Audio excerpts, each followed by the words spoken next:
agradecidos, estamos contentos con tenerte en nuestras vidas. Y no solamente con tenerte, sino con saber lo poderoso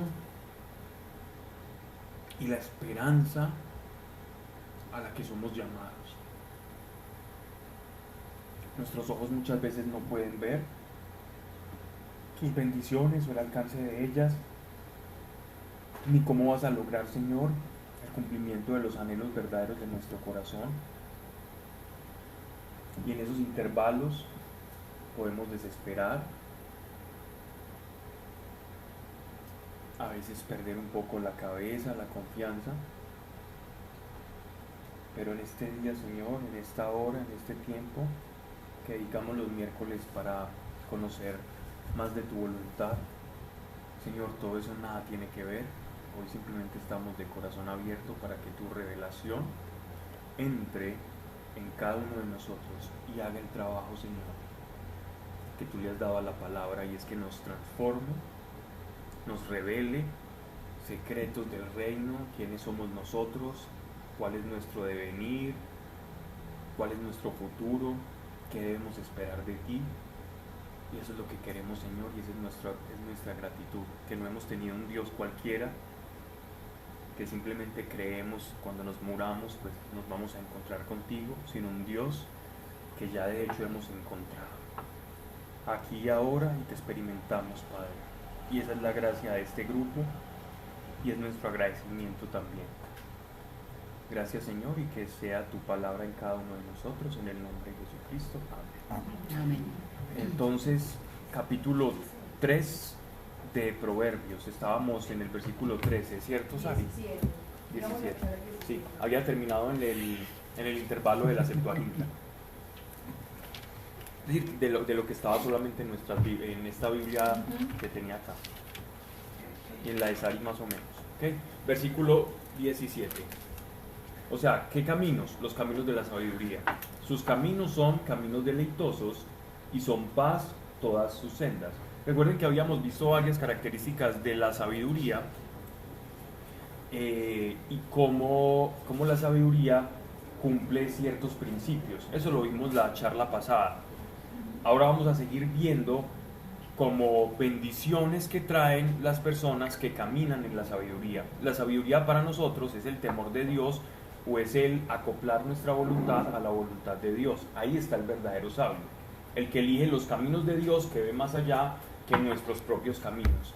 Por eso el principio de la sabiduría es el temor de Dios, porque sin temor de Dios, entonces yo voy a pretender ser mejor conocedor de los designios, de los caminos, del futuro y de todo lo que acontece a la realidad por encima de Dios. Y creyéndome sabio, voy a resultar frente al espejo como el mayor de los necios, porque desde mi ignorancia me juzgo como sabio. Así que el principio de la sabiduría está anclado a la reverencia o al reconocimiento que Dios tiene mayores caminos o son más altos que mis caminos. Entonces dice, ¿y cómo son estos caminos? Los de Dios. Alguno dirá, no, entonces es que el sabio es una persona que se va a ir a una montaña de anacoreta, de monje tibetano, se va a privar de una cantidad de cosas para poder alcanzarla. Y tenemos muchas veces de manera como cliché la imagen de la sabiduría como alguien aislado, como alguien que está completamente desprovisto de las personas, donde da consejos por allá en la montaña y completamente privado absolutamente de todo. Entonces el más sabio es el que más sufre, y el que más sufre con un rostro y con un semblante de alegría. Esa es más o menos como una especie de cliché de la sabiduría que nosotros tenemos. Y yo les hablaba un poco de una experiencia que tuve en un seminario de unos monjes contemplativos, donde pues, en el momento de la oración para la confesión de pecados todos se iban detrás del viejito encorvado y barbado, y el hombre que dio la conferencia pues no, solito, porque esa es la manera en que nosotros miramos y juzgamos la sabiduría, porque tenemos ya unas imágenes preconcebidas. Dice, entonces los caminos de la sabiduría son deleitosos y son paz todas sus sendas. ¿Qué es la paz? ¿Quién sabe qué es la paz? tranquilidad. Estar en la voluntad de Dios. La paz es estar en la voluntad. Si la voluntad de Dios es que tengamos paz, sí, correcto. Gozo, paz. Sí, quien tiene paz tiene gozo. Como el descanso a pesar de las circunstancias. Descanso a pesar de las circunstancias, correcto. Eso es el fruto de la paz. La paz es la reconciliación con Dios. ¿Cuál es la verdadera paz? Es que nosotros ya no estamos bajo la ira de Dios, sino que estamos reconciliados con Él. Cuando nuestro Señor dice, mi paz os dejo, mi paz os doy, no como se las da el mundo, lo que está diciendo es que solamente Él, Jesucristo, puede reconciliar al ser humano con Dios. Porque la humanidad estaba sometida a juicio. ¿Cómo estaba sometida a juicio la humanidad? Estábamos sometidos al pecado, estábamos sometidos a nacer, crecer, reproducir y morirnos, y ya está. A simplemente cumplir un ciclo biológico y nada más. La carne corrupta del ser humano por los efectos del pecado estaba en pleito con Dios. ¿Qué es lo que hace el sacrificio de nuestro Señor? Trae la paz con Dios. Entonces cuando Él dice mi paz os dejo, mi paz os doy, no como se las da el mundo, es que el mundo te dice, listo, ya no tienes deuda conmigo, pero el mundo no te puede quitar la deuda con Dios. Pero Jesucristo en su propia carne puede saldar la paz con Dios, o sea, el problema que teníamos de nuestra naturaleza de pecado para con Dios en su cuerpo torturado del Mesías en la cruz, se hizo la paz con Dios. De tal manera que ahora Dios te puede decir quién te juzga, quién te acusa, quién te está diciendo que tú no tienes paz conmigo. Así que la paz es estar otra vez en amalgama con Dios y con su voluntad, en paz con Él. Esa es la verdadera paz, que yo pueda dirigirme a Dios sin que tenga un acusador detrás diciéndome, es que usted no es merecedor de Dios, es que Dios no lo quiere a usted, es que Dios no va a hacer eso con usted porque usted fue muy malo, mire cómo piensa usted y cómo juzga, entonces usted no tiene derecho a decir que está cerca de Dios. Ese acusador es precisamente el que te roba tu paz, y no solamente te roba tu paz en cuanto a tranquilidad, sino esa reconciliación con Dios. Esa es la verdadera paz de la que se nos habla el Evangelio, reconciliación con Dios.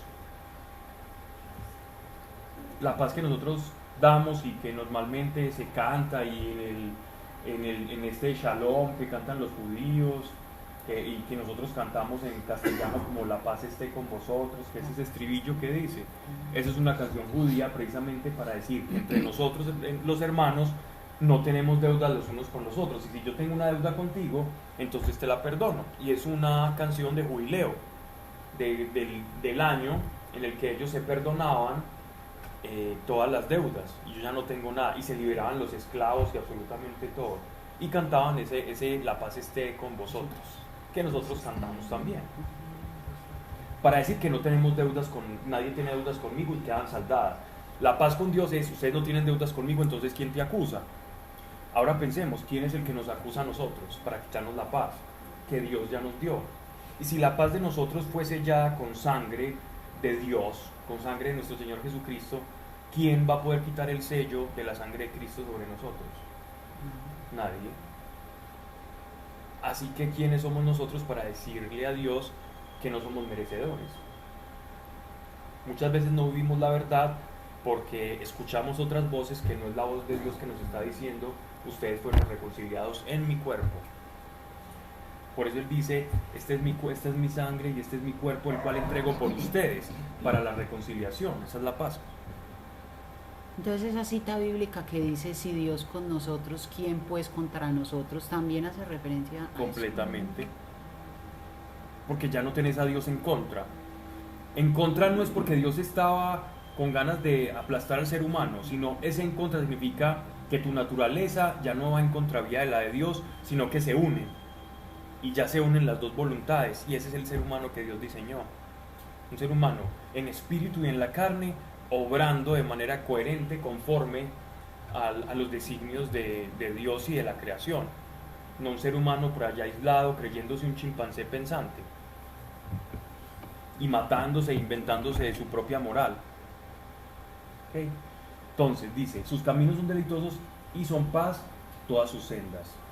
Es árbol de vida para quien la consigue. ¿Recuerdan en el paraíso cuando estábamos leyendo, cuando uno lee Génesis, que hablan del árbol, el famoso árbol de la vida?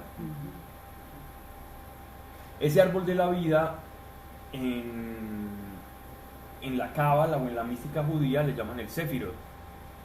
Y ese árbol, esos árboles para ellos era como, o simboliza como el conocimiento del Eterno, el conocimiento de las profundidades de Dios. Entonces por eso dice que la sabiduría es como ese árbol o ese conocimiento del que come ese fruto del conocimiento, ¿ya? No es el árbol del bien y del mal, porque en el huerto habían dos árboles. Es árbol de vida para quien la consigue. Quien la abraza es bienaventurado. Quien la abraza es bienaventurado. ¿A quién? A la sabiduría. Con la sabiduría fundó el Señor la tierra. Con la inteligencia consolidó los cielos. Aquí sabiduría e inteligencia se hablan de manera indistinta como efecto de sinonimia.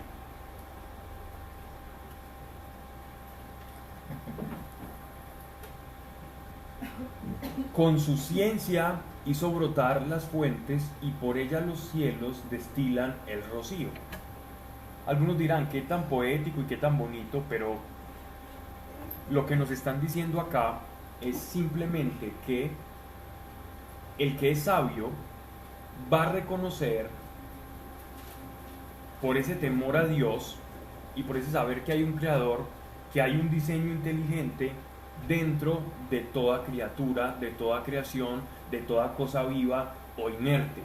Hay un diseño, hay una matemática implícita que da razón de que hay algo más que la antecede y que hay una causa que causa todo el resto de digámoslo así, de cadena causativa. Y esa, digámoslo así, como causa más causa más causa más causa más causa, toda esa secuencia de causas me generan a mí un panorama como un fractal en el que yo digo, existe un creador, existe algo, y ese algo, muchos de los sabios de la antigüedad escribieron sus libros. Estamos hablando de filósofos, tanto los egipcios como los griegos y los antiguos. Ellos sabían que en la naturaleza habían patrones los cuales daban cuenta de un diseño inteligente. Ahora le llaman a eso azar. Los antiguos le llamaban una inteligencia divina, o los dioses. Ahora le dicen, no, eso es que el universo es elegante. Sí, pero es elegante, y había un matemático que hacía la siguiente paradoja. Y es como que la creación y el ser humano fuese como la siguiente situación.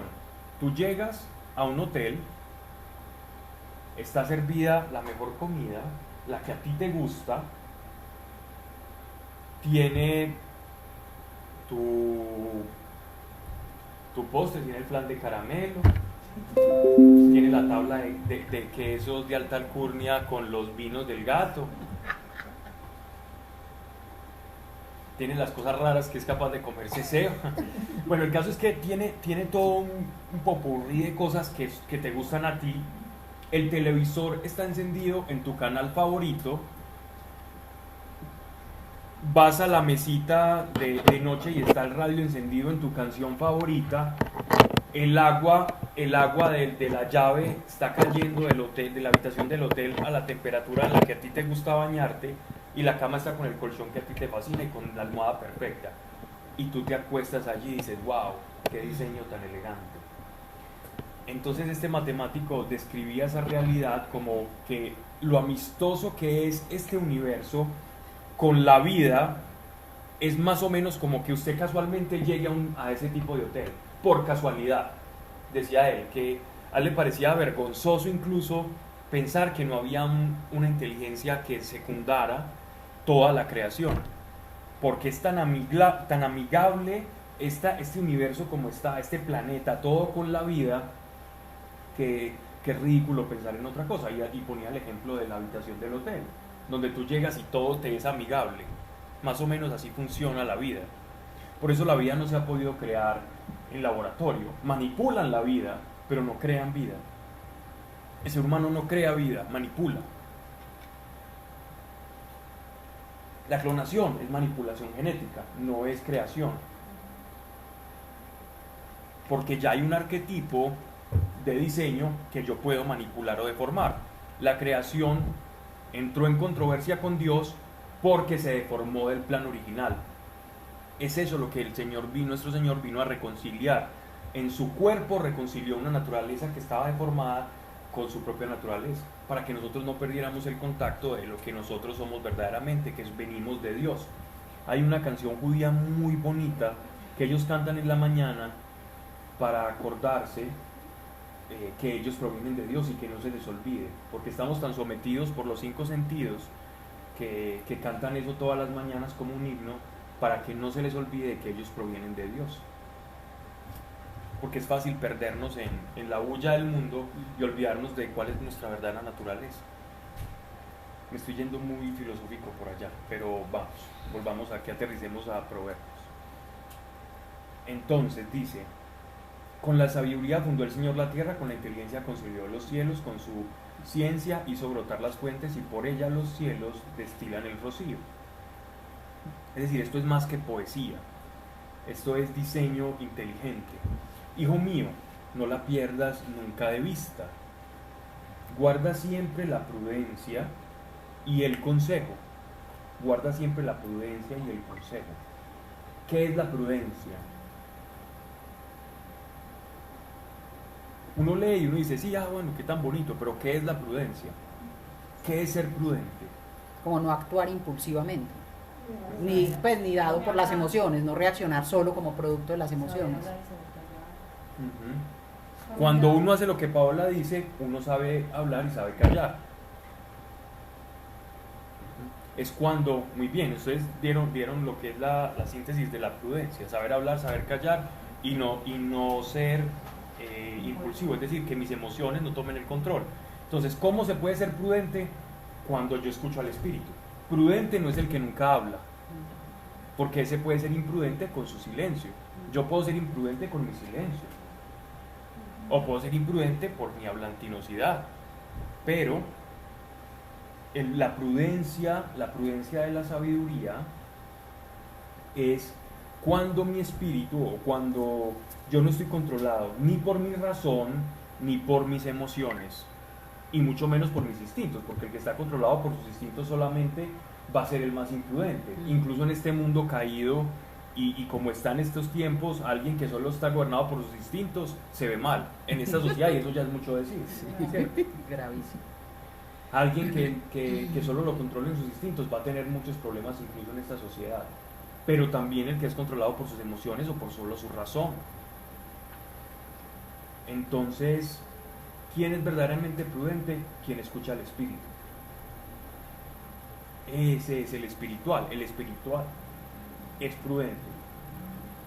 Pablo, qué pena, yo sé que esta pregunta alguna ya la hicieron, pero cuando las personas hablan de espiritualidad, es necesaria y obligatoriamente con Dios, ¿cierto? O sea, no hay espiritualidad sin Dios, pues como todo lo de la nueva era que también hay, es una persona súper espiritual, no sé qué. Eso es, la espiritualidad tiene que ver necesariamente con Dios. No, sí. Coloquialmente no. Cuando entiendes de dónde viene el espíritu, entonces sí. Pero coloquialmente una persona espiritual es aquella que vive una fe, una devoción, una religión. A eso se le llama mundanamente espiritual. Pero hablando en términos de las escrituras, espiritual es aquel que escucha al espíritu y sigue las consecuencias lo que sentencia el espíritu. Cuando nuestro Señor decía, por ejemplo, aquellos que nacen del agua y aquellos que nacen del espíritu, decía de los que nacen del espíritu que son como el viento. Nadie sabe de dónde sopla o de dónde viene y hacia dónde se dirige. Así son aquellos que nacen del espíritu. ¿Por qué? Porque se vuelven impredecibles para el mundo. Aquel que nace del espíritu es aquel que escucha al espíritu. Cuando yo nazco del espíritu, comienzo a recibir en mi conciencia la voz del Espíritu Santo, y el Espíritu Santo comienza a guiar mi vida. Entonces yo soy espiritual porque obedezco, estoy sintonizado con el Espíritu, no porque hago cosas religiosas. Entonces la gente confunde una persona que tiene 20 altares con que es muy espiritual, o que va a todas las fiestas del Ramadán, entonces tan espiritual, o porque hace meditación nueva, New Age, con todos los amigos y tienen un grupito que se llamen los buscadores de la verdad, y entonces se pongan a recitar todos los mantras o los decretos de la llama violeta de San Germain o cualquier cosa de esas, y empiecen, esa gente es muy espiritual porque hace todo eso. ¿Los conoces? Uy. ¿A la Hermandad Blanca fuiste? No, otro grupo ahí. Terminé yendo hasta ahí la de Paz. Es que si yo era la líder. Wow, Que yo era líder allá con también. los Moais. Sí, pues pero era un... Uy, no, después nos tiene que contar. Yo estuve en todos esos grupos, así que te entiendo Sí, yo perfectamente.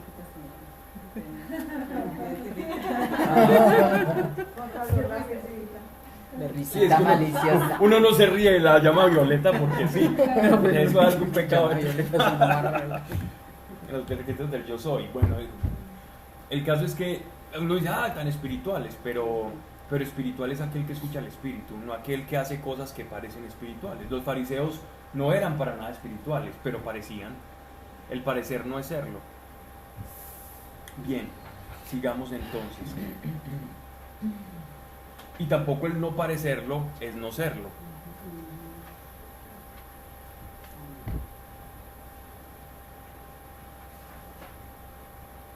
Dice, hijo mío, no la pierdas nunca de vista, guarda siempre la prudencia y el consejo. Prudencia ya hablamos que es, que serán vida para tu alma. Aquí dice la ley. También, de hecho, la ley está mejor, es mejor esa traducción, porque se están refiriendo al Deuteronomio. No, Es la- en cambio la mía dice es que el acierto y la reflexión. No, está ya muy contextualizada, pero la palabra más transliterada directamente desde el hebreo es ley, o sea, la ley de Dios, ¿no? Dice, la prudencia y consejo, que serán vida para tu alma y gracia para tu cuello.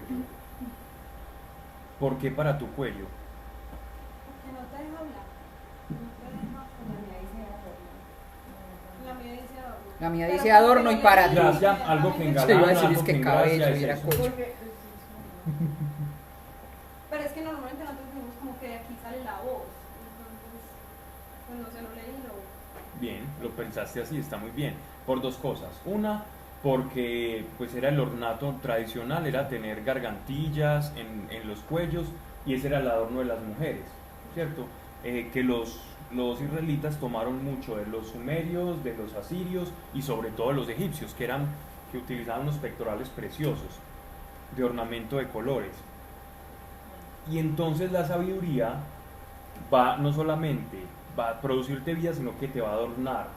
Pero el cuello, ¿por qué? Uno, por la boca, y dos, por la dirección, como la yunta de los bueyes, ¿cierto?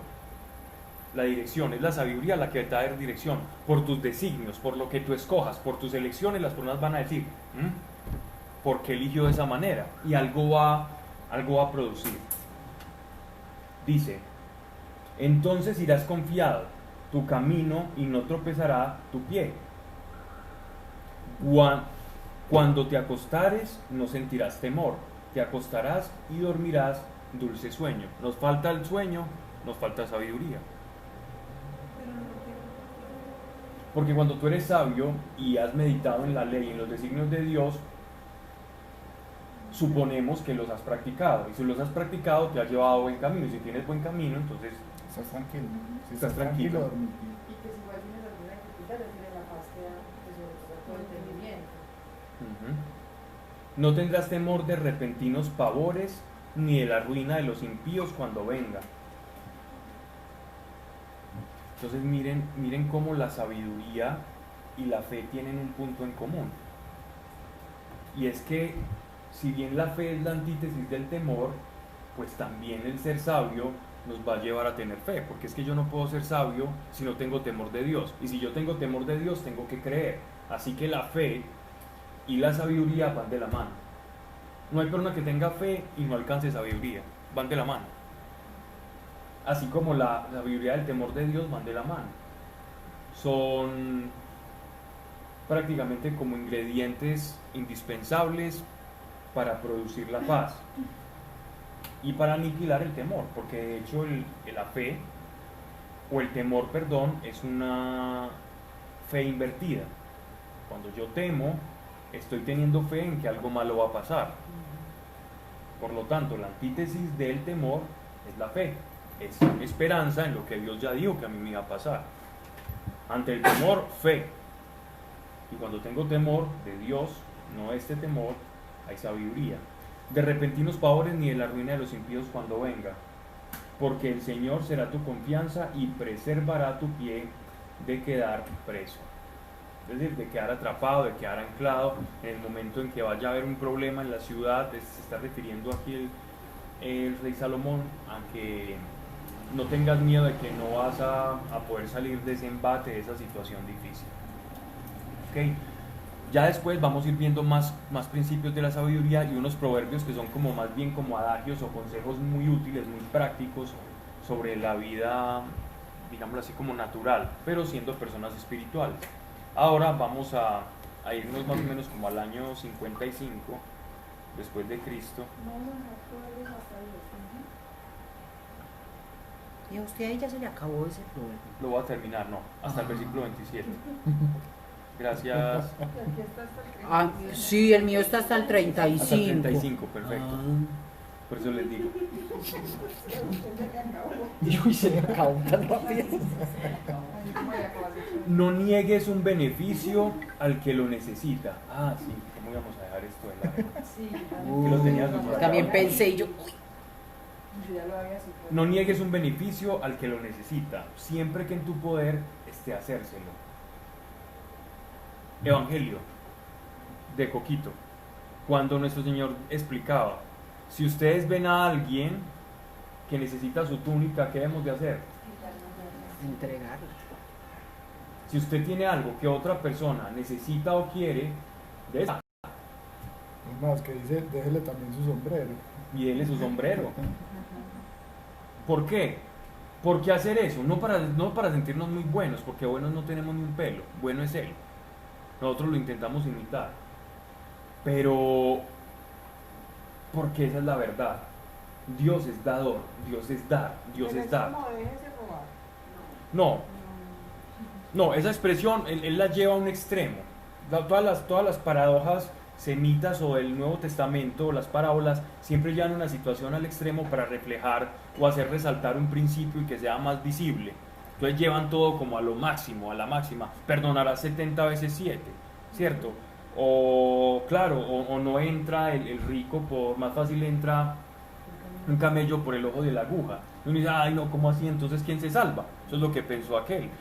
Pero ¿qué le dice nuestro Señor? Ah, no, pero para Dios nada es imposible. Pero Él está utilizando la parábola para reflejar el problema que hay en esa paradoja y a muchos los asustó. Pero en realidad estaba exaltando una situación o hiperbolizándola para hacerla reflejar más. Humberto Eco.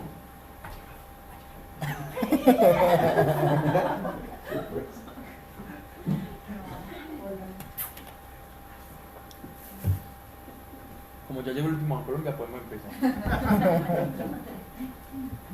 Entonces, esa es para eso el propósito. Cuando nuestro Señor decía esto, era dar por dar. ¿Por qué? Porque Dios es dador y siempre nos va a estar dando. Y si usted se parece más a Dios y más da, más va a recibir, porque ese es el principio. Y punto.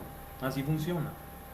No niegues un beneficio al que lo necesita, siempre que en tu poder esté hacérselo, que en mi poder. Porque hay casos, ¿quién habla? Yo. O sea, Sino que ahí, por decir mi Biblia, o sea, obviamente es casi que igual, pero yo lo he interpretado de otra manera, y por eso lo había asumido. No impidas el bien al que puede hacerlo, hazlo tú también. O sea, como que nosotros no debemos impedir. Si alguien quiere hacerle el bien a alguien, no tiene que impedírselo, sino antes también hacerlo. No, se refiere a ti. Eso se refiere solamente a ti. Se refiere, no niegues, incluso aquí está, no niegues un beneficio al que lo necesita. Es decir, simplemente si en tu poder está hacerlo, hazlo. Nunca no hacer, nunca pase por omisión. Nunca, no lo haga. Si usted en su poder está, aliviarle el dolor a alguien, y usted tiene ese poder, hágalo, porque así es Dios. Y se parece más a Él. Y si usted se parece más a Él, más va a ser feliz. No niegues, necesitas siempre que en tu poder esté hacérselo. No le digas al prójimo, vete y vuelve. Esto me suena como aquel que pide algo, y normalmente ¿qué hace uno? Es como, no, es que se lo va a gastar en vicio. ¿Cuál es tu problema? ¿Tu problema es el vicio de él o es dar? Sí, ¿cuál es tu problema? El problema con Dios no es lo que haga él, es lo que hagas tú. Nosotros no vamos a tener un juicio colectivo cuando crucemos el túnel después de esta vida. Nosotros no vamos a tener un juicio colectivo. Dios no te va a preguntar en función del otro. Ay, por Dios.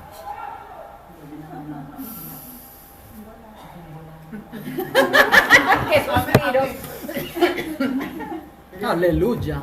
Entonces, asustaron a Humberto. Está pasando acá. Entonces, el problema es, miren, que muchas veces nosotros juzgamos lo que damos. ¿Qué irá a hacer la persona con eso? Ese no es nuestro problema. Nuestro problema con Dios es dar. Cuando estemos en el juicio, Él nos va a decir, ¿qué hiciste tú con este? ¿Qué hiciste tú con tu hermano? Un problema también para el otro es qué hizo con lo que recibió, pero eso lo juzgará Dios aparte, pero no en relación al que lo dio o no en relación a eso, sino en relación a sí mismo. El juicio es individual. ¿Por qué nosotros nos adelantamos y juzgamos de manera colectiva? Nosotros no tenemos esa potestad, ese poder. Juzgue cada quien su propio camino. Juzgue cada quien su propio camino, no el de los demás. Señoras que serán las Está bien. que ya. Después Laurita.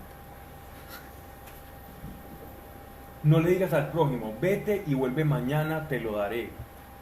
Es muy frecuente esto en nosotros.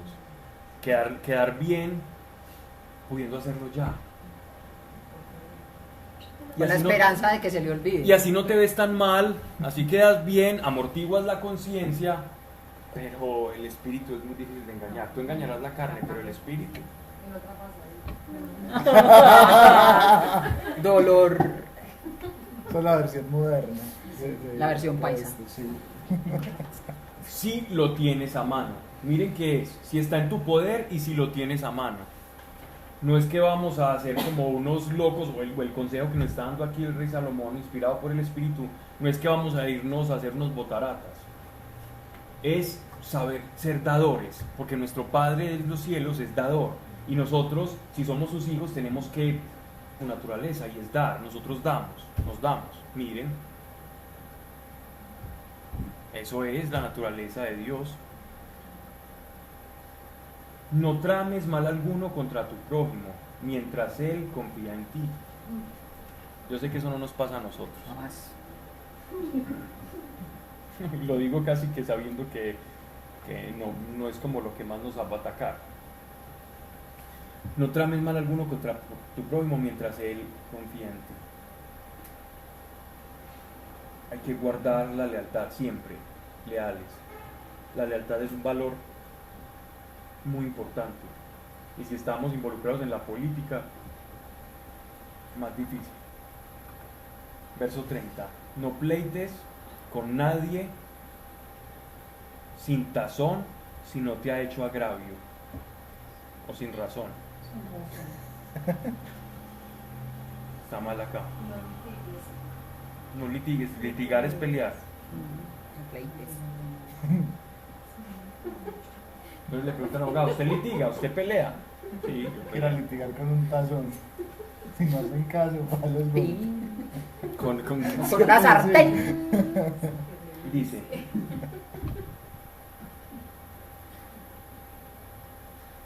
sin razón ni te ha hecho agravio, ¿cierto?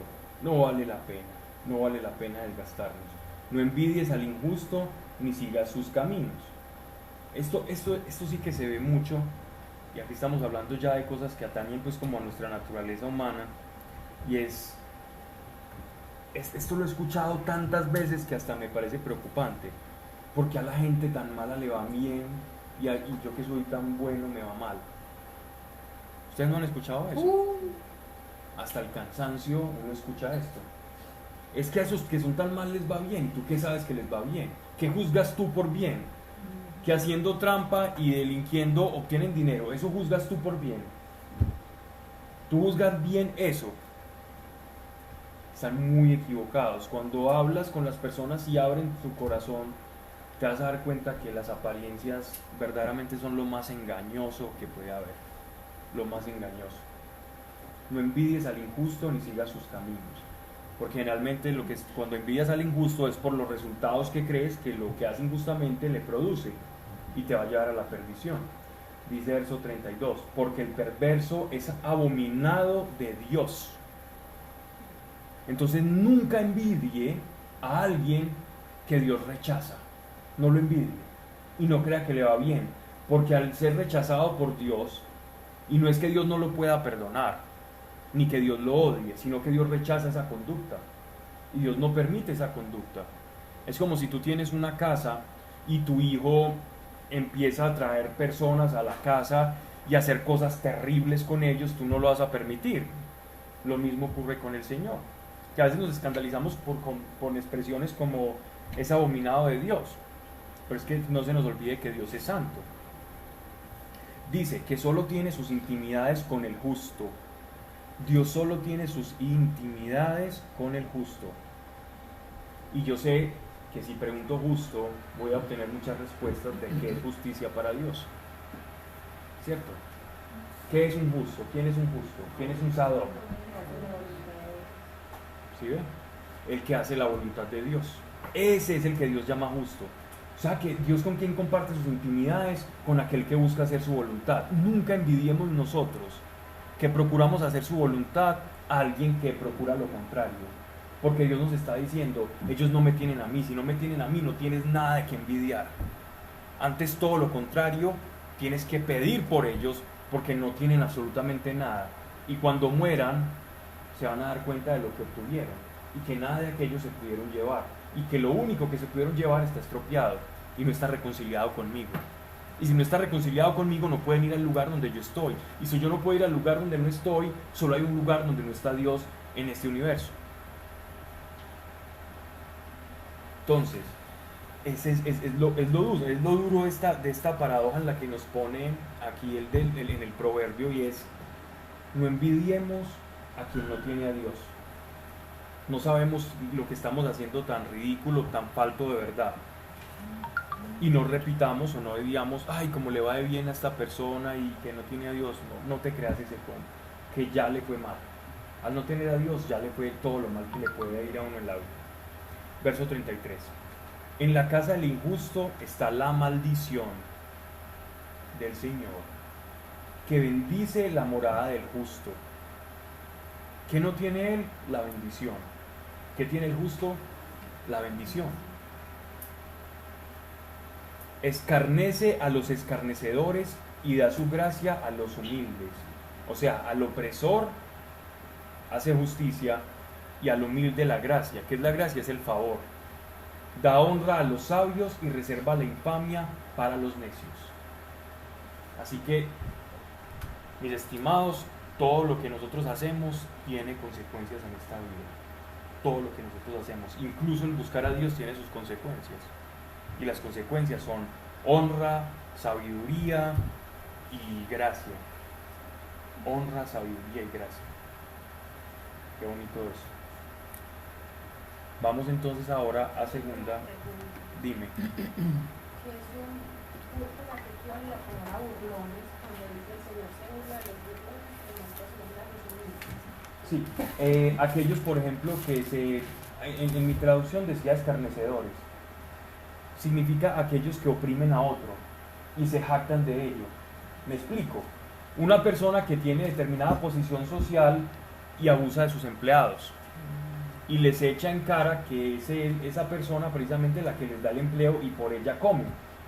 Y entonces el empleado, de manera sumisa, pues deja que atropellen su dignidad, pero Dios que está en los cielos ve la situación y le dice: aquel tiene maldición sobre su hogar, pero tú que eres justo y estás conmigo, recibirás honra, sabiduría y aprobación. Entonces el uno tiene a Dios y el otro no. Así que él se burla de lo que no tiene, porque yo sí tengo, y Dios dirá: pues él me tiene a mí y tú no me tienes a mí, por lo tanto yo me burlaré de ti. En una manera de consolar al humilde, no de venganza, sino para que se resalte la verdad, porque de otra manera no se puede decir para que la verdad resalte. Eso se llaman las máximas que utilizan en el lenguaje proverbial. Son imágenes contrastadas muy fuertes para que uno saque o extraiga el néctar o la conclusión moral del pasaje, ¿verdad? Bueno, vamos entonces a la segunda carta del apóstol Pablo a los Corintios. Hay unas cartas que son maravillosas, que gracias a Dios existen en el Nuevo Testamento, que son Primera y Segunda de Corintios. Son espectaculares. Primero porque la primera carta a los Corintios nos enseña mucho sobre el Espíritu Santo, que de no haber existido esta carta, la iglesia le hubiera costado mucho comprender la acción y la manifestación del Espíritu Santo en la iglesia y los dones del Espíritu Santo, y cómo el Espíritu Santo se riega y se derrama sobre todos, no necesariamente sobre personas muy santas, sino que utiliza vasos de barro frágiles para manifestar su honra y su gracia. Y nos hace entender también el papel o cómo la iglesia es un cuerpo que Dios utiliza para manifestar y hacer su voluntad aquí en la tierra. Eso lo entendemos cuando vemos la primera carta a los Corintios. Y gracias, digámoslo así, como dicen vulgarmente, no hay mal que por bien no venga, a ciertas desobediencias y desórdenes que había en la iglesia de Corintios, es que nosotros tenemos las enseñanzas de Pablo precisamente para alertarlos y ayudarles a poder resolver todos esos problemas de desorganización que existían en la iglesia de Corintios.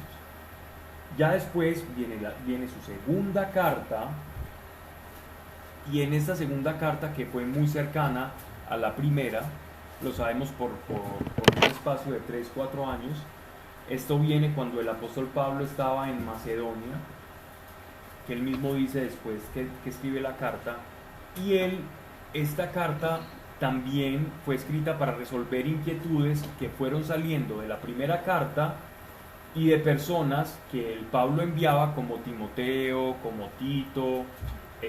Hay varios de los colaboradores de Pablo. También estaba Lucas, era colaborador de Pablo. Ellos iban, enseñaban en las iglesias y después le reportaban a Pablo todas las preguntas que se iban suscitando en las personas de la congregación o de la comunidad. Y Pablo, una vez leía todas las preguntas, entonces formulaba la carta respondiendo y dando a las peticiones de la congregación. Entonces, en ese orden de ideas, Segunda de Corintios viene siendo como una respuesta a las necesidades diversas y respuesta a preguntas que los mismos de la congregación se estaban haciendo. Y es una carta muy bella, y ya vamos a ver por qué, porque tiene mucho contenido moral. Ya alguna vez estudiamos Primera de Corintios, que es especial esa carta, porque estudiamos los dones del Espíritu Santo, quiénes podemos tener los dones del Espíritu Santo, cómo operan los dones del Espíritu Santo. Habla sobre el don de lengua, sobre el don de sanidad, el don de milagros, sobre la profecía, y al final termina diciendo que sobre todos los dones del Espíritu, lo más importante es el amor, ¿cierto? No, porque no, pues es porque ya la vimos, o es Porque no importa el orden. En este caso no importa el orden de las cartas. ¿Por qué? Porque atienden problemas diferentes. Bien. Vamos a hacer un pequeño prólogo, pequeñito histórico sobre Corintio, ¿cierto? Corintio era una población de Grecia que queda en la parte sur. Es un istmo, es decir, es un pequeño terruño que se ve casi como un canal, donde prácticamente se cruzaban el mar Adriático, el mar Mediterráneo, y al tener esa capacidad era como la Panamá de aquella época, ¿cierto? Donde pasaba absolutamente toda la mercadería entre Oriente y Occidente. Entonces nada pasaba a Roma, el imperio, si no era por Corintio, por el puerto de Corintio. De hecho, en Corintio habían dos puertos, estaba dividido en dos franjas. Una de esos grandes puertos, que es donde transcurre toda esta carta a los Corintios, en esos momentos está bajo el agua. Ya ni lugar turístico es. Ya de eso no queda absolutamente nada. Una de las ciudades más bulliciosas del mundo. De hecho, alcanzó a ser, este es el que uno puede leer, si quieren leer como más de esto, Estragón, creo que sí, es Estragón, ¿cómo es que se llama este? El historiador. Pueden leer, él habla sobre Corintio y uno se encarreta leyendo todos estos historiadores hablando de cómo era la ciudad, los bulliciosos, cómo fue fundada. Ellos hablan de todo eso, y lo bueno es que es más o menos hay apuntes que son contemporáneos a la época apostólica. Entonces nos cuentan estos historiadores que era como ese istmo dividido en dos puertos, y que llegó a ser la tercera ciudad con mayor población. Era un puerto de Corintios, tenía 400.000 habitantes. Para esa época era mucho, ¿no? Las ciudades no eran como ahora. Y que confluía todo lo que era la cultura oriental y la cultura occidental. Entonces vos podías ver allá un templo dedicado a la diosa Isis de Egipto, que era protectora de los marineros, y otro templo al lado dedicada a la diosa Afrodita de los griegos, y sin ningún problema.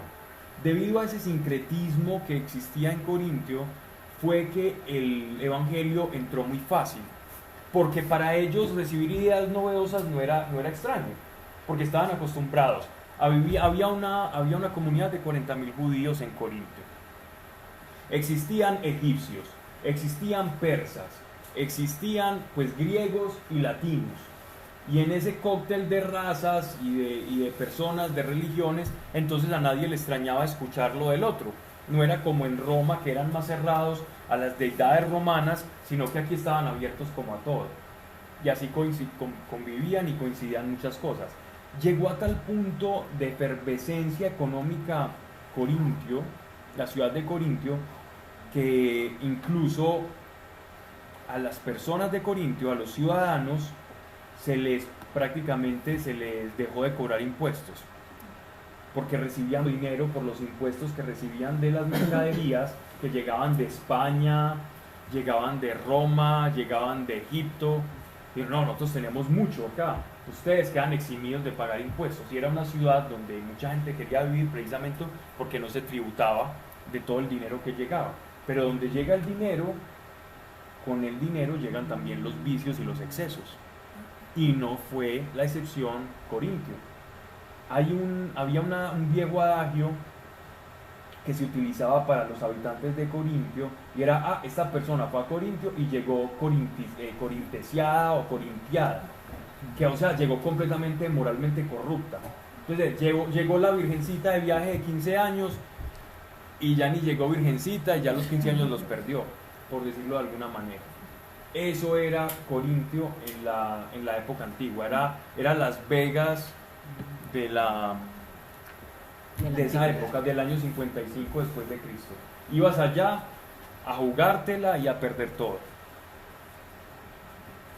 Y debido a eso, entonces había no solamente excentricidades, sino que también en ese gremio marítimo, todas las embarcaciones que llegaban de todas partes tenían allá que desfogar todo aquello que habían aguantado físicamente, instintivamente en alta mar, y todos esos marinos exacerbados con los instintos enaltecidos y exaltados, pues llegaban ustedes allá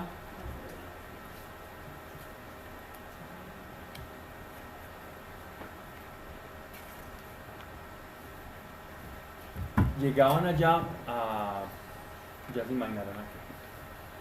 Entonces habían muchos lupanares, prostíbulos y casas de desfogue. Aparte de eso, bueno, las riquezas también producían en las personas que muchos que no tenían como un cierto estrato social a través de la cobra de impuestos, de arreglar barcos, terminaban haciendo grandes economías, pero con muy poca educación. Y estas personas fomentaban todos estos sitios. Esa fue el Corintio que al apóstol Pablo le tocó. 2 puertos bollantes, llenos de gente de todas partes, y donde se experimentaba mucho lo que era la lujuria, el juego, la prostitución y las excentricidades religiosas. Ahí es donde el apóstol Pablo escribió esta carta. Ese es un pequeño acercamiento histórico para que como que podamos entender el contexto de quiénes eran los corintios. Pablo, por la voluntad de Dios, apóstol de Jesucristo, y el hermano Timoteo a la iglesia de Dios en Corintio. Miren esta salutación, esta presentación del apóstol Pablo. Como ya es usual y hemos venido hablando de ello, el apóstol Pablo en el prólogo de sus cartas siempre hace una defensa de su apostolado. ¿Por qué? Porque era bien cuestionado el apostolado del apóstol Pablo. ¿Por qué era cuestionado? Porque él no pasó tiempo con Jesús. Él dice que él fue como el último de los apóstoles, incluso como un abortivo. Y muchos en la iglesia lo veían con desdén, lo veían de soslayo, porque pensaban que él no era un apóstol, o que era un entrometido, o que quizás incluso era un jactancioso, que estaba asumiendo cosas, roles que Dios no le había dado. Pero Dios precisamente lo envió como eso, como un signo de contradicción para aquellos que se creían de más capacidad y de más conciencia. Y todos sabemos, por los hechos y por los frutos, quién fue el apóstol Pablo. Él cambió su nombre. Y entonces Pablo dice, Pablo por la voluntad de Dios fue apóstol de Jesucristo. Él dice, es que yo no soy apóstol porque yo me nombré, yo soy apóstol porque Él me nombró apóstol. ¿Cuál era la característica para ser apóstol? Ya lo hemos visto acá. La característica para ser apóstol, la primera y fundamental, una era ser testigo de la resurrección de nuestro Señor y ser llamado por Él para hacerlo, que no es menor. ¿Cómo ser testigo de la resurrección? Sí, el apóstol Pablo fue testigo de la resurrección de Cristo. Nosotros somos testigos indirectos de la resurrección. Nosotros experimentamos dentro de nuestros corazones la obra de la resurrección en nosotros, pero testigos de la resurrección no somos de manera directa. Es decir, nosotros no vimos a Cristo crucificado y resucitado. Nosotros creímos por el testimonio de aquellos que recibieron la fe, así como nosotros también lo recibimos. Y por fe nosotros creemos, pero no como testigos directos. El apóstol tenía que ser un testigo directo del mensaje que iba a dar, porque iba a ser punta de lanza para que se abriese la iglesia. Ese es el testigo de la resurrección. Entonces por eso él defiende su apostolado. Y uno no defiende lo que no ataque, ¿cierto? Él defiende esto y sabemos que lo defiende porque habían ataques. Juan o Pedro nunca dicen eso. La gente ya suponía que Pedro y Juan eran apóstoles, que Santiago era apóstol y nadie les cuestionaba su autoridad en la iglesia. Pero Pablo tiene que defenderse porque evidentemente era acusado.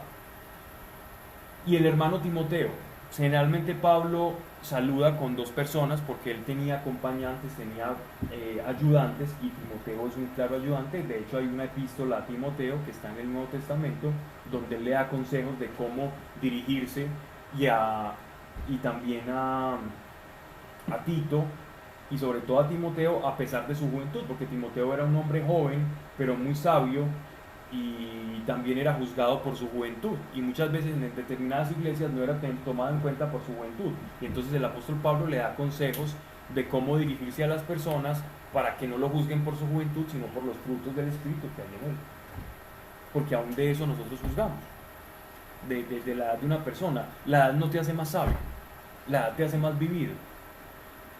Más sabio te hace el temor de Dios, indiferentemente de la edad que tengas.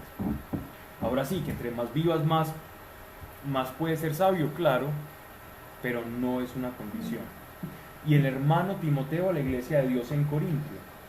La iglesia, cuando dicen la iglesia de Dios en Corintio, como era una sede principal en Corintio, llegaban de todos los lugares aledaños de esa zona en Grecia, llegaban a la iglesia de Corintio y allá se formaban como iglesia. Había una comunidad firme donde seguramente vivían en común. como una especie de villa. Normalmente los primeros cristianos ponían todo en común.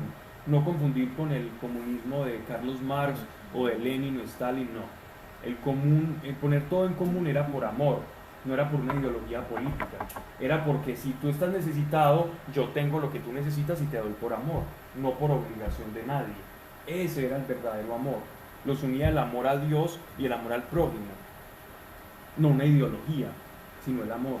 Y el amor no es una ideología, el amor es la verdad de la vida y de la creación. Entonces dice, esta iglesia de Dios en Corintio, entonces era este centro y llegaban muchos más, o sea que era un centro muy grande de formación en la iglesia, con todos los santos de toda la Acaya. Acaya es la región, ¿cierto? Es como decir la región y Corintio es la ciudad.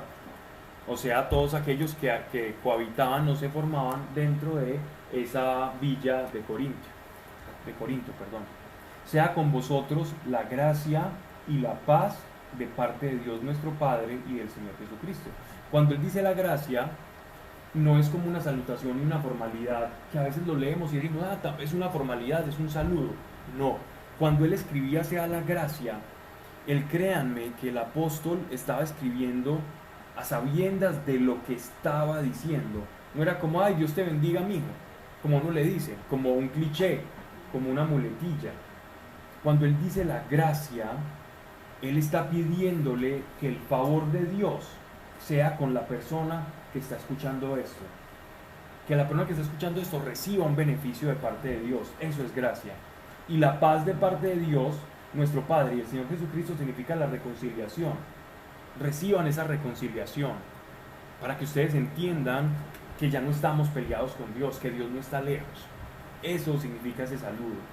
Es mucho más de lo que aparenta simplemente como un acto de formalidad.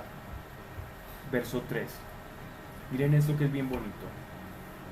Bendito sea el Dios Padre de nuestro Señor Jesucristo, el Padre de las misericordias y Dios de todo consuelo. El Padre de las misericordias y Dios de todo consuelo. Que si no necesita este mundo que sea la consolación. Todos necesitamos ser consolados. Hoy estuve en un centro de rehabilitación para drogadictos toda la tarde, dándoles charlas. Y recibieron la palabra con un amor impresionante. Y cuando fuimos a orar por ellos, el amor con que hicieron la oración fue tal que el Espíritu Santo comenzó a derramarse sobre estos jóvenes y hombres grandes, barbados ya del todo, recibiendo el Espíritu Santo, y verlos siendo tocados en el suelo y temblando, como desintoxicándose, el Espíritu Santo tratando con ellos. Ellos ni siquiera se esperaban eso, yo tampoco, que fuera a ser tan fuerte lo que me iba a tocar ver.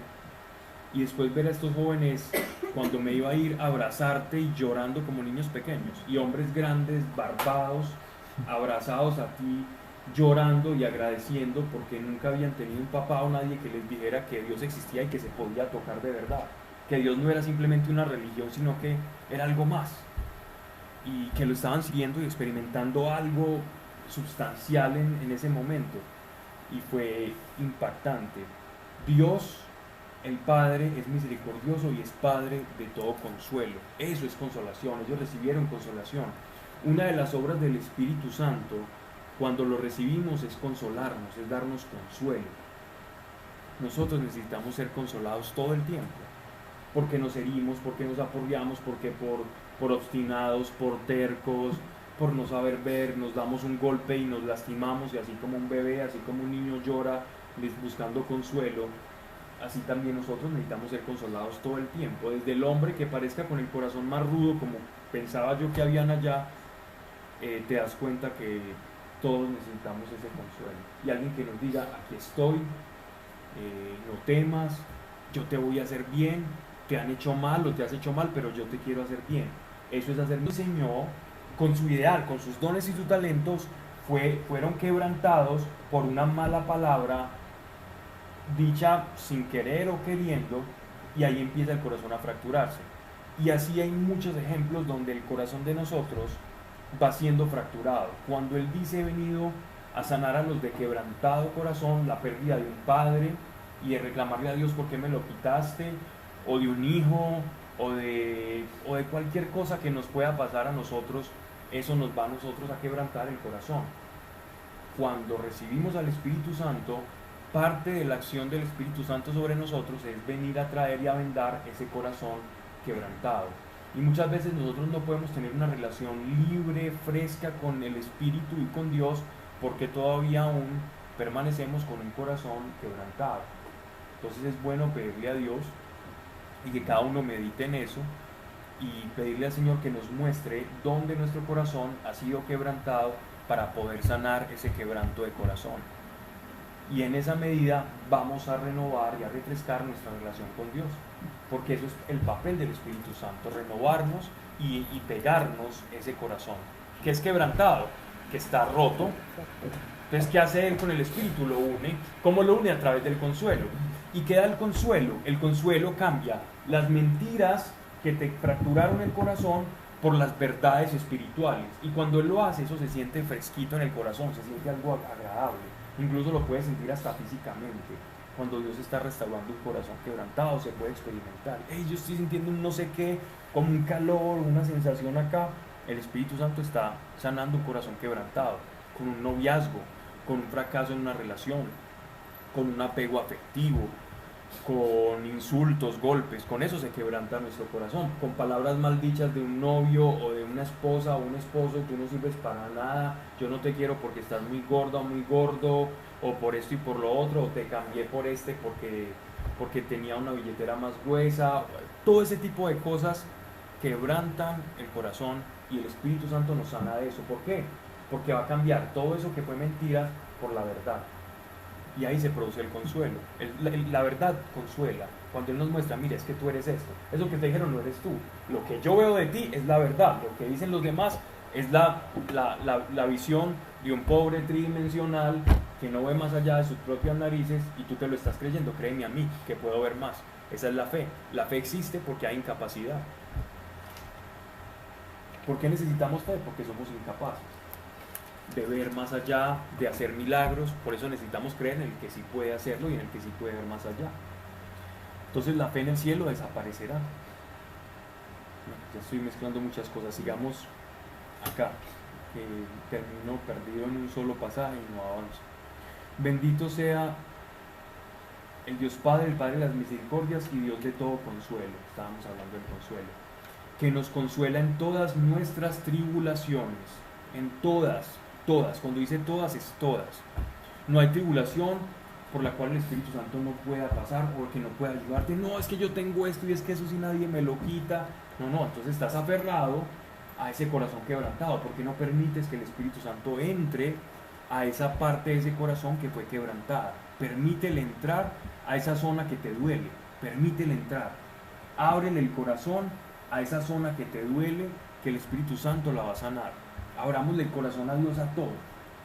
Generalmente muchos de nuestros hábitos, de nuestros malquereres, malsentires, vienen o tienen una raíz, tienen un origen. El Espíritu Santo puede llegar a ese origen y sanarlo, ese corazón quebrantado.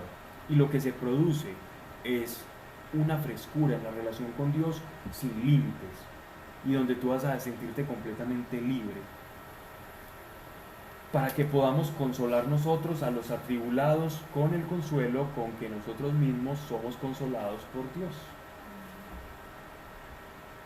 ¿Quién va a poder consolar? Aquel que ha sido consolado primero. Cuando tú recibes el consuelo de Dios, vas a tener la autoridad para consolar a otro y para que esa persona también sea consolada por Dios. A mí me pasó algo antes de un viaje que tuve. Iba a dar muchas charlas, iba a estar orando por personas, haciendo lo que Dios sabe mejor hacer, que es extenderse. Y yo comencé a sentir una especie como de revisión de mi vida en mis momentos de hablar con Dios y de oración. Y fue una cosa impresionante, porque Dios me mostraba todo como sin juicio, todo lo que yo había hecho, pero sin juzgarme. Yo sentía como toda la actividad del Espíritu Santo, no era que me hablara audiblemente, sentía como me pasaban pasajes de la vida y personas, y Dios me mostraba cómo yo me fui comportando con esas personas sin juzgarme, pero me consolaba en cada parte de mi vida. Yo sentía el consuelo, y se los digo acá, y porque ya llevamos mucho tiempo juntos, como algo físico. Es decir, yo sentía un consuelo como algo físico que me estaba consolando directamente en todos los aspectos de la vida, y fue impresionante porque no era algo mental, aunque sí emocional, porque el golpe de ese consuelo se traduce en algo emocional.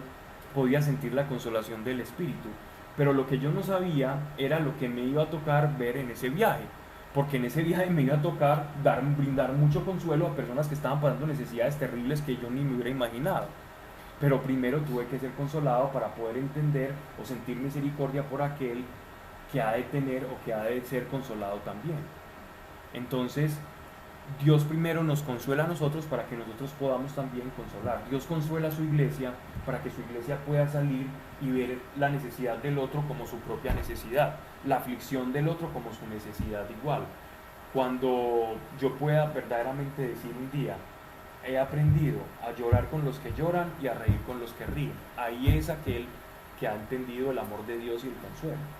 Gozarse con el que se goza y llorar con el que llora. El amor no solo es llorar, el amor también es reírse con el que ríe y gozarse del bien ajeno como si fuese propio, porque en realidad en el cielo lo es.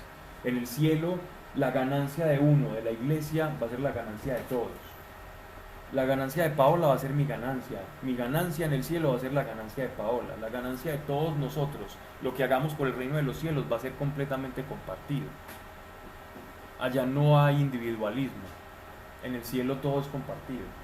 Tu felicidad es mi felicidad, tu tristeza no, porque allá no hay. Así que bueno, eso lo hace más interesante. Sigamos. Porque así como abundan en nosotros los padecimientos de Cristo, aquí ya el apóstol Pablo está hablando de sí mismo. Eso es bien interesante. ¿Cuáles son los padecimientos que abundan de nosotros por Cristo, en Cristo? Abunda nuestra consolación. Pablo sufría la persecución por los de su propio pueblo, los judíos al que tanto amaba y el cual era parte. Pablo era un fariseo, Pablo era de los fariseos, discípulo de Gamaliel, fariseo entre fariseos, irreprensible en cuanto a la ley, un hombre magistral. Y los mismos a los que él representaba y la casta que él representaba eran los que lo querían matar. De hecho, lo mandaron a matar un par de veces y le tocó escaparse, un par de veces no, varios. La otra vez encalló en su embarcación, pobre hombre, lo perseguían. La gente escuchaba noticias de los que no querían escuchar el evangelio, aún viendo milagros. Este tipo de padecimientos que él tenía, tanto físicos como emocionales, él dice, por cada padecimiento fui consolado. Así como abundan en nosotros los padecimientos de Cristo, así por Cristo abunda nuestra consolación. Entonces, que no nos quepa la menor duda que si algo hacemos en este mundo por amor, y por amor sufrimos o padecemos, porque es lo normal, que un mundo que vive en desamor, cuando alguien ama, sufre. El que ama sufre.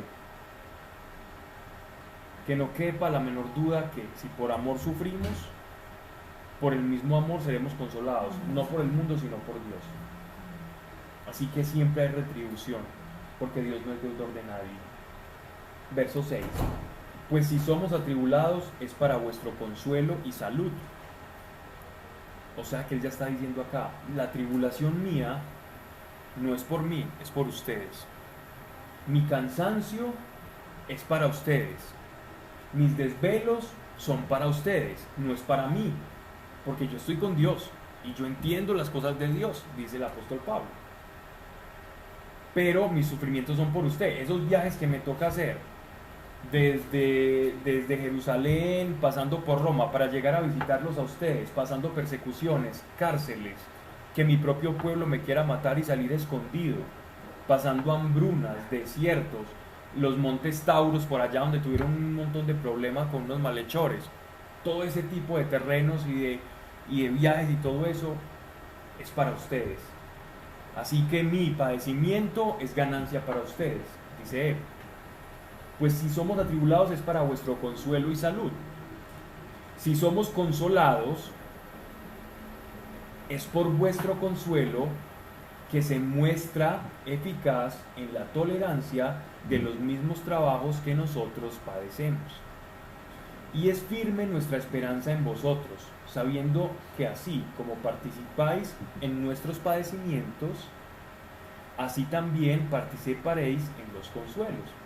Y es que ellos se enteraban, y en la iglesia de Corintios más o menos podemos entrever en lo que está ocurriendo acá, que seguramente en la iglesia de Corinto ayudaron al apóstol Pablo a pasar por algunas situaciones, y entonces él está diciendo que con esas consolaciones y con esas visitas cuando estaba en la cárcel y con los víveres o cosas que le enviaban, él recibió también consuelo de parte de la iglesia, no solo de Dios sino de parte de la iglesia. Entonces por eso dice, así también participaréis en los consuelos que él recibe de Dios. Como lo consolaron a él, de Dios también van a recibir premio. No queremos, hermanos, que ignoréis la tribulación que nos sobrevino en Asia, pues fue muy sobre nuestras fuerzas, tanto que desesperábamos ya de salir con vida. Aún más, temimos como cierta la sentencia de muerte, para que no confiásemos en nosotros mismos, sino en Dios que resucita a los muertos. Esto significa que cuando Pablo estaba viniendo de Asia Menor, lo que actualmente es Turquía, él estaba viajando hacia Grecia. Y en ese viaje, recuerden ustedes que a él lo iban a matar, casi que él salió muerto, porque liberó a una mujer que estaba endemoniada, y esa mujer era una pitonisa que adivinaba el futuro, y entonces la gente la consultaba y le daba ganancias a un tipo que se aprovechaba de ese demonio que tenía poseída esa mujer. Y entonces el apóstol Pablo expulsa a ese demonio, y entonces al ver la gente esto, comienza a escuchar al apóstol Pablo, y las estatuicas de Diana de los Efesios comenzaron a dejar de venderse, y eso era que vendían o que prácticamente se sostenían muchas familias, y entonces lo querían matar porque les había quitado el trabajito y les había quitado a la mujer que les adivinaba el futuro. Entonces ese tipo de cosas, por ejemplo, peripecias, fueron las que le tocó pasar al apóstol Pablo, donde él dice prácticamente, en mis propias fuerzas yo dije, estamos muertos ya morí, ya perdimos todo. Pero ¿qué dice? Para que en esa debilidad se demostrara que yo en mi humanidad no veo aún como ve Dios la realidad, porque Dios nos tenía a nosotros con vida. En su plan nosotros estábamos vivos, pero en nuestro plano, en nuestra visión, nosotros ya nos veíamos como muertos. Por eso dice, para que no confiásemos en nosotros mismos, sino en Dios que resucita a los muertos. Miren que la resurrección de los muertos es una premisa que nosotros no podemos dejar pasar. Nosotros estamos aquí porque creemos en la resurrección, no solo porque Dios nos tocó, sino porque creemos en la resurrección. Esa es la razón de ser de los cristianos, la resurrección. No existe un cristiano que no crea en la resurrección. El cristiano que diga que no cree en la resurrección, que eso no es cristiano. Esa persona es un simpatizante del cristianismo, pero no se puede ser cristiano y no creer en la resurrección. Es que yo creo esto, pero esto no. No, porque es que la razón de ser de Cristo es la resurrección, de que resucitó, porque si Cristo no resucitó, entonces yo sobre qué esperanza creo que Dios me salvó, o qué creo que va a pasar conmigo después. Ya les veo cansados, pero ya vamos a terminar. Dice, sino en Dios que resucita a los muertos, que nos sacó de tan mortal peligro y nos sacará. En Él, miren pues, en quien, en Dios, tenemos puesta la esperanza de que seguirá sacándonos, cooperando vosotros con la oración a favor nuestro, a fin de que la gracia que por las plegarias de muchos se nos concedió, sea de muchos agradecida por nosotros. Miren esto que está diciendo el apóstol Pablo. Estamos hablando de un apóstol que uno dice, no, ese está lleno de ángeles, a ese no le pasa nada. Y está diciendo, por las oraciones de ustedes, de la congregación de Corintios, nosotros hallamos gracia delante de Dios. Y está ponderando de una manera muy especial la oración. Y es que la oración atrae gracia. ¿Qué es gracia? Es favor. Cuando yo oro, estoy haciendo que el cielo se ponga en función a andar a mi favor.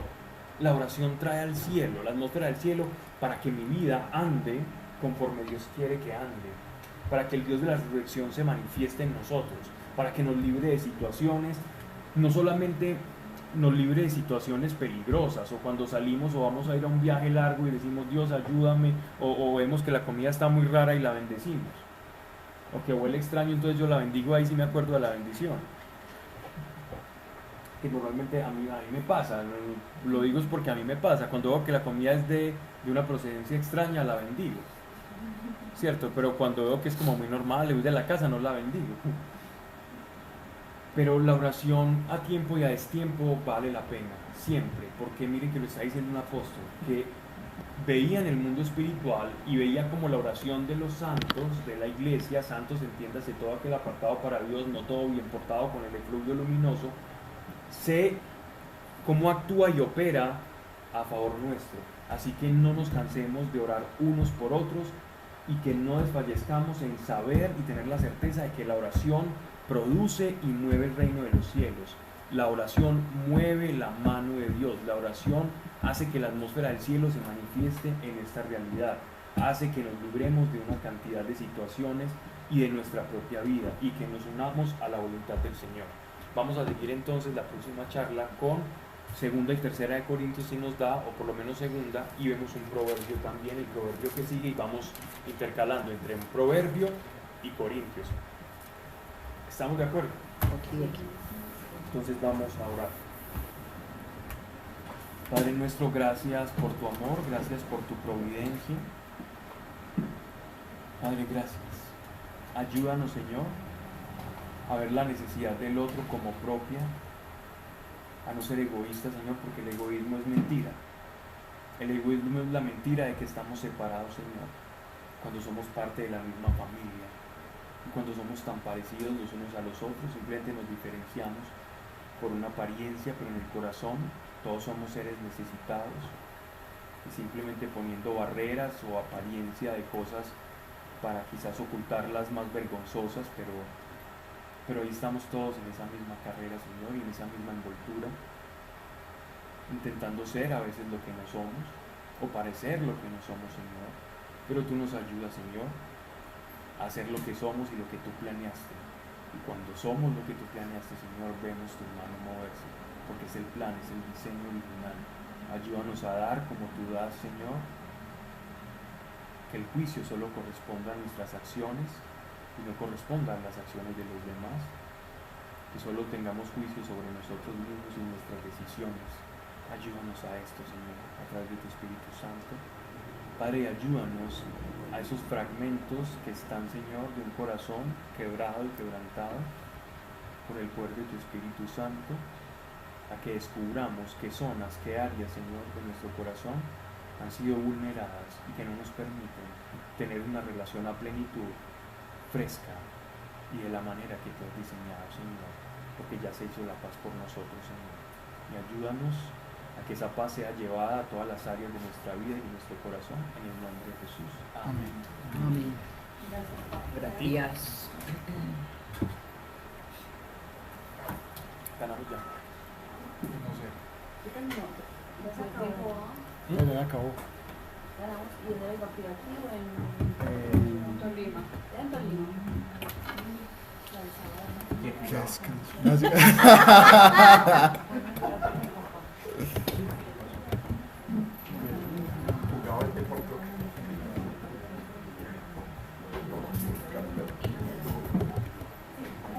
Chao, qué bien. Anita, mil gracias por todo. Gracias. Estés bien.